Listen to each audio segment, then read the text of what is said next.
Hi friends, it's Sarah, the owner and maker behind Multifarious Nature. Thank you so much for joining me today. If you are a new viewer, welcome. Every returning viewer, a big welcome back to you. And I just wanted to just take a moment and mention, for those of you that have responded with support on my last video, I really appreciate that. That meant a lot to me. Having a better day today, so that's a good thing. And we're gonna just get right into things. So shop update. As far as shop update goes, I hope, and I will be dyeing tomorrow. My goal. I have every plan to do so. I'm gonna try a little bit of a different shopping end of things, like buying my groceries tomorrow as well. So it will be an interesting day of grocery shopping and dyeing yarn. So busy, full day tomorrow. So that's exciting. I'm looking forward to dyeing yarn. I haven't dyed yarn in months now, and I really miss doing it. It definitely fulfills me, and I really enjoy it. So definitely keep an eye out in the shop for new colorways that'll be coming. Very excited about that. And then, just had a pop up. Sorry, guys. Okay, there we go. Yeah, we'll get right into the whips, and then I actually do have an acquisition I forgot to talk about last week. That if you're a hand spinner of yarn, you'll definitely want to just stick around for the end for that, because it's really cool. If you didn't know about it, you will really want to hear about it, because I was super excited.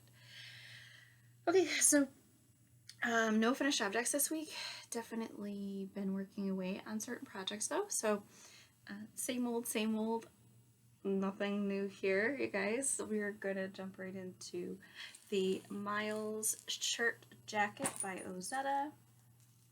So kind of funny. I told you guys I wanted to do a rapid decrease on the cuffs for this so that it would fit snug on my wrist. And I did that. I did the rapid decrease and it fit really snug. Now I did an extreme rapid decrease where I knit like two together all the way around, and it fit super snug. So I actually did the other sleeve, did not do the decreases, looked at how that fit, and then I ripped out the other one that I had finished and am redoing that one. So I'm re-knitting this cuff. So funny story, I did run out of my main colorway. I mean, you know how I wasn't sure, and I thought for sure I had enough. But that's the hard part with hand spun. You might have the weight of yarn. Like if you weigh it, it might be the correct weight, but your yardage might be a little bit off. So here we have it so far. This is that cuff that I am redoing. And this is the weird one where I ran out. So I ran out of this yarn that I had hand spun. So this is my Gotland. So this is a Cotswold fleece. This is a Gotland fleece. So I'm using that on this cuff. I probably will need just a little bit of it for this cuff. And then I'll use this for the button band and collar, which I thought I'd have to do anyway. And then I'm still debating if I want to do pockets. I think I'm going to. I'm not 100% on that. I don't really use pockets in my sweaters. And for me, if I have pockets, I want to use them. And for my sweaters, I just don't, because I feel like they're just going to get damaged. I don't know. Have any of you had really good luck with making pockets on like sweaters, things like that? I would love to hear how that went. But I don't think I'm going to do pockets on it. Maybe. But then again, I kind of don't think I want to, because it'll add more bulk on the front of it. I don't know, you guys. I feel very indecisive about this. I'm just kind of going with it and enjoying every minute of it.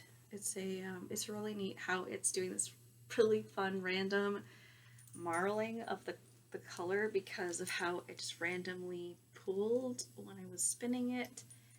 So it's really fun. Really, really fun. And it's going to be nice and oversized and cozy, warm. Looking forward to wearing it. It'll be like wearing a hug. And what's not to like about a hug, right? So I'm a hug person, in case you didn't know. As you can see, it's a very beautiful sunny day today in Michigan. And with that being said, things are getting kind of blown out a little bit.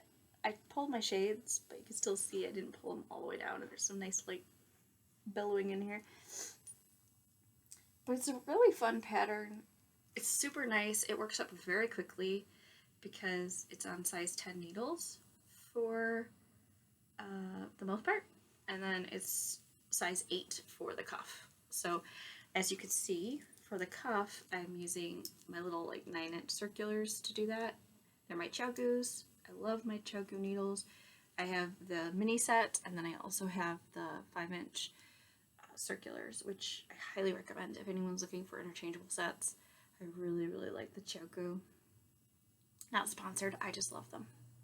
I've had great luck with their metal red lace Chogoo interchangeables. And then this is the little small, the blue set. I have the red set as well. So the blue set is the larger sizes, and then I have the little, what they consider kind of like the sock set, which is the little red one. I have that one too. There was like a deal on Amazon where you could get 2 of them at a time during Christmas like a year or so ago, and great investment. So, yep, love my interchangeables. But yeah, this is that Ozetta sweater. I can sort of try. Oh, I can probably try it on. See if I can do this and not make a mess of it. We'll see.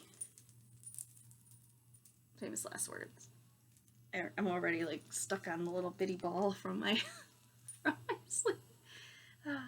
But as you can see, it's nice and oversized, so super cozy. But the sleeves are not super long. I did shorten the cuff. The cuff actually called for, I think, like an inch more of knitting, and I actually made it shorter, which is much better for me because, like I said, I'm pretty particular about my sleeves, and if they are super big and they dip into things and they get in my way and I cannot function in them, it's no good. So this is going to be really good.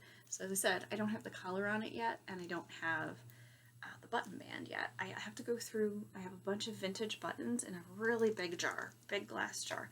So I need to go through it and find some, either a set or make a set of some that are like complementing colors. And then, yeah, getting there. So I just have to finish off this cuff, and then I will be done with the sleeves, and then I just have to do that button band and collar. I'm really excited because I really like wearing this right now. I just now have tried it on fully. I haven't tried it on fully yet. Is that weird or what? But it's so soft. The Gotland fleece is super soft. The Cotswold fleece actually is not as rough as I thought it was going to be, but the Gotland is like super soft. Oh, and I did a much better plying job with this and spinning. It's more consistent, where this was my first fleece ever. So as you can see, there's very thick and thin spots on this, but I love it. It is learning at its best. So there you have it. So that is that wonderful sweater by Ozetta. Definitely loving it. And then, yes, the ongoing saga of Andrew Howry's Big Cozy Cardi. I do still love working on it, though. I really do. It's so bizarre how I like it, because it's so, some people might think it's absolutely the most monotonous thing ever, because you're doing a repeat of 4 different rows and you just keep going with it.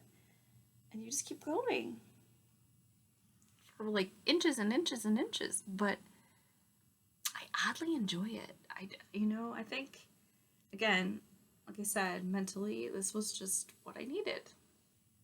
It really was, and it still is. So very much enjoying this. I know some people are like, oh gosh, when will it be over? I just want it to be to the collar, because I really want to work with my Autumn Kiss colorway, which, for those of you that are new, this is my Autumn Kiss colorway. Love it. And this is my Chestnut colorway, which, as I said prior, it is not currently in the shop, but if you want some, please reach out to me for a custom order, and I would gladly dye up some of this beautiful color for you. It's a wonderful, warm, cozy brown with kind of like an orangey undertone going on there. It just has this wonderful glow about it, and it's so pretty. Oh. I want to say it leans like coppery in spots, but it's not really copper. But definitely has little bits of orange, and it's just super, super cozy. And I'm getting there, you guys. I really am.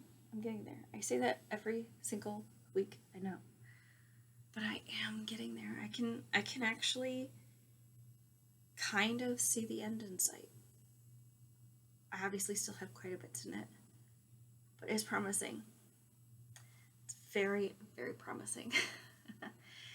So, very excited by this massive rectangle that I have created so far.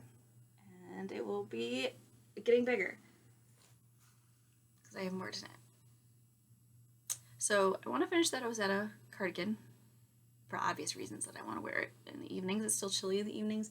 It's going to be in the 70s this coming weekend through the week. I'm so excited. The 70 degrees Fahrenheit.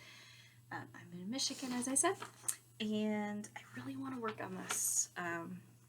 This is a camisole I talked about many videos ago, and I didn't work on it because I got the yarn for it 7 months ago, I think, or 8 months. And the pattern is the Remy camisole by Kaidri. It's really one of those classic little camisoles that you could just wear whenever, when it's nice and hot, or layer it under something.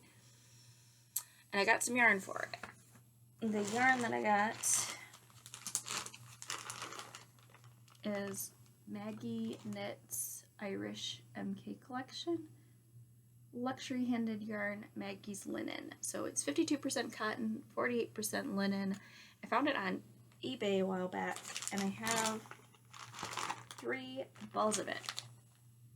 I think I have enough to make this garment. We will see. But I really think this will be a pretty color. I think it would be a really nice color for just a nice little tank top you can wear either under things or on its own. So I'm very excited about that. I've been waiting to work on this for a while, and I feel like once I get, even though I have plenty of projects that I need to finish them, but I just want the new shiny object. I've been staring at it in the corner for the longest time, and I just feel like I need to knit it. Yeah. But there you have it. Difficulty level of 3. So it's going to take some focus, I think. I'd say that it's because this difficulty level of 3, I would say it's probably more of an intermediate, not a beginner pattern. But as I've said in other videos, you can knit whatever you want. Just be warned that if you're a new knitter, if it says it's difficult and not a beginner pattern, it might be harder for you. It might take you longer because you may have to look up a lot of techniques, but still worth it if you end up with a fun end product that you love, right? Right. So I always say, if you want to knit it, try it.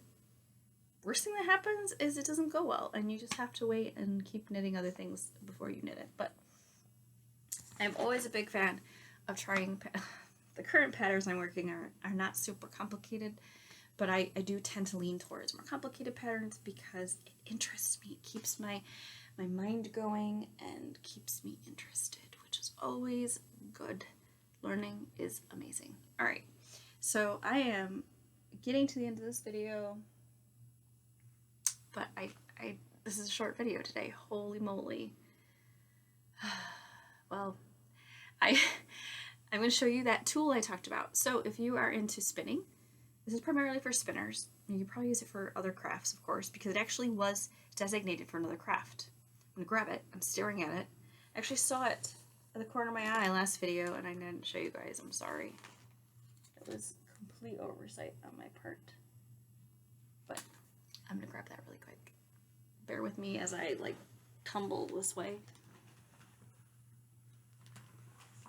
Not gracefully, mind you. Ouch. It's very pointy. Alright, so this is comical because it has fluff in it. You guys won't judge me if there's fluff in it. So if you are a spinner, or if you work with, what is it called? Macrame. Like I said, I was at Hobby Lobby last week, and I bought just a couple little clearance items, but this was not a clearance item, but it was very reasonably priced. I am in Michigan, so the pricing might be different where you're at, but it was $7.99, and for that price, for what it is, I am pretty excited. So, I do not know how long it will last, or what have you, but I'm using it as a flicker. So if you get a certain wool, like the length of your staple length, sometimes it's best to flick it, and then you spin from that. If you want to do worsted spun. And those flicking cards can cost, oh my gosh, I mean $50 some for some of them I've seen, and that's just not something that's in my budget right now for like something so simple of a tool. So I don't know, I kind of refused to spend that kind of money on it. And I have cards to card wool, but I did notice, so I bought some fleeces, like I said a while back, from someone out of Colorado, and it was a very reasonably priced fleece. Like, they were really inexpensive, and they were quite filthy, and they were merinos, and I'm not as familiar with cleaning merino, and I really should have used a lot more scalding water for a longer period of time and really cleaned it vigorously, because there's still quite a bit of lanolin in it, and when you try to card it, it's tricky. So my idea with this is to actually flick it a little bit and then card it, because I like doing woolen spun more than worsted spun.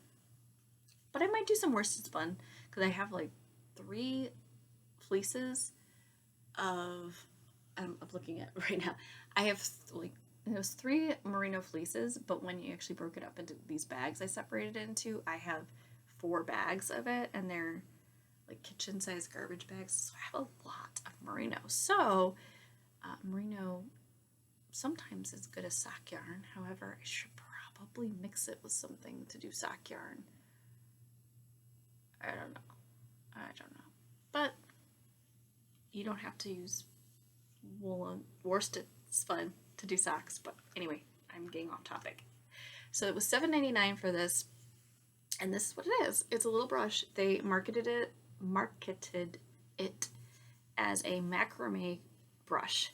So like if you're doing macrame and you do the design, and at the end you want to brush out the cording so that it looks, just like hangs there, that's what this is for. But if you look at this, you see the little bent tongs like that, the metal bent like that? That is what flickers look like. That is what carders look like, actually. So I was pretty pumped about that, because you can totally use dog brushes to do flicking and stuff, but they do, many people tend to hesitate to recommend that because it's not usually strong enough, where this is very pointy and quite, this feels like my hand carders, so it's strong. And I flicked a little bit to try it, and that's why there's wool in there. And I have to say, I'm quite impressed. It fits in my hand nicely. It's nice and small. And it was only $7.99, and it seems to be well made. But again, I haven't had it for very long, so we'll see how it lasts. But for $7.99, can you go wrong for a tool for spinning? Like, really? My cards, I got used cards for $20.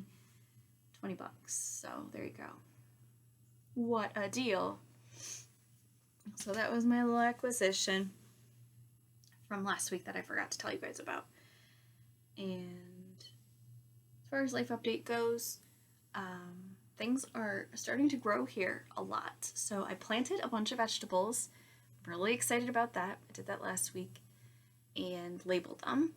So I've watered them today, and I'm trying to water them, trying to stay on top of it. If we get rain, then I don't have to worry about watering it, but I do try to water it. And the rhubarb is coming in. The rhubarb is coming in like crazy. I love it. So I love strawberry rhubarb. That is my favorite jam ever. It's my absolute favorite. And I love strawberry rhubarb. Like pie, I love strawberry rhubarb. So we had some strawberries that were right on the verge of going bad. And I cut those puppies up, and I took some of our fresh rhubarb that I cut up, threw it into a pan, and I added, I'm not going to tell you the recipe because, okay, I'll tell you guys, but I can't tell you it's amazing because I haven't tried it yet. But I probably had I'd say 6 strawberries, and then I'd say about a cup of rhubarb that's chopped up, and the strawberries were chopped up. And then I used half a cup of water and 3 tablespoons of sugar. Yes, that's a lot of sugar, but there's a lot of sugar in jelly. There just is. So cooked it, boiled it, reduced it until it became kind of thick and definitely bubbling, like really boiling. And then I just kept stirring that, making sure I mashed it so it became pretty mush, and poured it into a canning jar, put the lid on, and letting it come to room temperature. And then I'm just going to put it into the fridge. And I'm not canning it. I'm not putting it in the bath because I just did one. I'm just going to test it because I had leftover strawberries, and I have this wonderful rhubarb that I was going to freeze. But I was like, well, hey, if I could make a batch and see what it tastes like, we'll see how it goes. But I tried a little bit of it, of course, before I put it in the jar, and oh my gosh, it tastes so good. So good. So I'm really excited about that. Could have probably added some lemon juice to it as well. I didn't. The rhubarb's tangy enough. You really don't need the lemon juice. Anyway, do you guys make homemade jams? What's your favorite? I'd love to hear what your favorite jam is. And we have, like I said, it won't be until late summer, fall time that we'll be picking these, but we do have peach trees. They came in like crazy last year, so hopefully they'll be just as prolific this year. I don't know. And the rhubarb is coming in like wild. I love it. I've already frozen a couple bags of it, and I made that batch of strawberry rhubarb. I don't know if it's jam or jelly. I'm not well versed in that stuff yet. And I planted a fig tree, fig bush, I planted a fig, and I planted a blackberry bush, and the blackberries I put next to our fence so that I can climb up there, and we'll see how that goes. And I planted some peas, I planted cabbage, we have strawberry plants, so hopefully we get some strawberries, because I love fresh strawberries. Oh my word. My husband loves fresh strawberries too. And then we've got beans, green beans, and what else? Potatoes and beets. I will like to plant some tomatoes. I'm trying to see if any of my seeds from last year are going to come up, like if they reseeded themselves. Tomatoes sometimes do that, not always, but sometimes. We'll see. And eggplant. I planted eggplant and cucumber and eggplant. We'll see. We will see. I don't know. Total experiment. And then of course we have asparagus coming back, which I haven't eaten yet. We did cut some of it because it was getting really tall. And then we have some more that's just almost on the verge of being picked, which I'm really excited. So that I can cut that asparagus, and then we can cook some because I love asparagus. And yeah, I'm trying to eat a little bit healthier. So we're going to be eating a lot more vegetables and things like that. I'm actually kind of excited about it. I wanted to eat healthy anyway. I really did want to get healthier, and yeah, so excited about that. And if I find any amazing recipes, I will share them with you guys. And yeah, I'd just love to hear from you. I hope you guys are doing well. I hope you guys are having good days as well. And I look forward to hearing from you. Please do comment, like I said, with your favorite jam down below. And maybe project you're working on. I'd love to hear what projects you guys are working on. Like I said, I really want to knit a tank top. And I also really want to knit another pair of socks, but super basic. Like I said, I really want to knit another pair of Andrea Mauer's DRK Everyday socks. I really want to knit another pair of those. I love those bad boys. They are the comfiest socks ever. There you go. All right. I'll catch you guys in the next video. And, if you... Sometimes I forget to say this, but yeah, if you guys like this content, do make sure you like and subscribe. And if you hit the bell, you'll be notified when I post new videos. I do try to post weekly, but sometimes life happens and that does not happen. But I do try my very best to try to post weekly, as I am today. So I will catch up with you guys soon. Take care. Bye.